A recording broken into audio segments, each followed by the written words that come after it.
निर्णय लिया गया।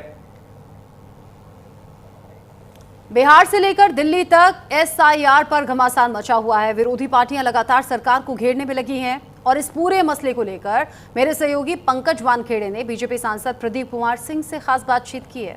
सुनिए वो क्या कह रहे हैं इस पर।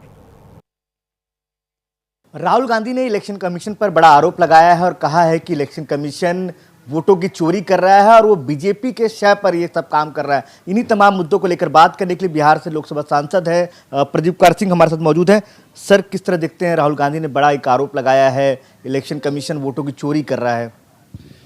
देखिए, सबसे पहले मैं कहूँगा कि राहुल गांधी जी को लोकतंत्र पर भरोसा नहीं है, चुनाव आयोग पर भरोसा नहीं है। जबकि भारत का जो चुनाव आयोग है, आप देखे होंगे कि जब अंग्रेज का ज़माना था तो कुछ लोग मतदाता था, जो पढ़े लिखे लोग होते थे, और जो बुद्धिजीवी था वही मतदाता था। लेकिन यही चुनाव आयोग का गठन करके इन्हीं के पूर्वज की सरकारें थी, तब नेहरू जी, उस समय में आयोग का गठन हुआ है और यह स्वतंत्र चुनाव आयोग है।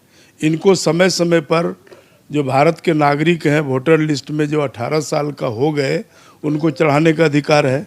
अगर अवैध वोटर, अगर कोई विदेशी घुसपैठी करके आता है तो उनको हटाने का अधिकार है।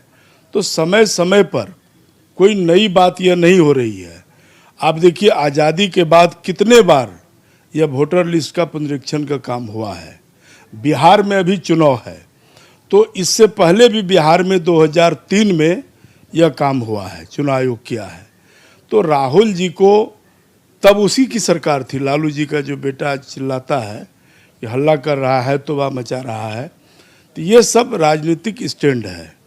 इनके पास मुद्दा कुछ है नहीं, सिर्फ मुद्दा को भटका रहा है और देश को गुमराह करता है। और इनको चुनाव आयोग पर भरोसा नहीं है, जनता पर भरोसा नहीं है देश का, और राहुल जी को कोर्ट पर भी भरोसा नहीं है, यानी किसी पर भरोसा नहीं है। मात्र ये लोग देश को गुमराह करने में लगा हुआ है। विकास के नाम पे देश प्रगति कर रहा है, भारत विकसित बन रहा है, इस पर डिबेट करने का उसको साहस नहीं है। इस नाते फिर से एक बार, जिस तरह से लोकसभा के चुनाव के अंतर्गत उन्होंने यह बयान दिया कि भारत में जब सरकार बनेगी इन लोगों की, तो ये लोग संविधान खत्म कर देगा, आरक्षण खत्म कर देगा, इतना चिल्लाया लालू जी का बेटा, लेकिन वोट 4 गो सीट बिहार में आया। तो बिहार की जनता, देश की जनता, वह जान रही है कि ये लोग सिर्फ गुमराह करता है, इनको किसी पर भरोसा नहीं है, इन लोग सिर्फ देश को दिग्भ्रमित करता है। बात करने धन्यवाद। कैमरामैन सचिन के साथ पंकज वानखेड़े, न्यूज़ इंडिया, नई दिल्ली। मालेगांव ब्लास्ट मामले में कोर्ट ने फैसला सुनाया।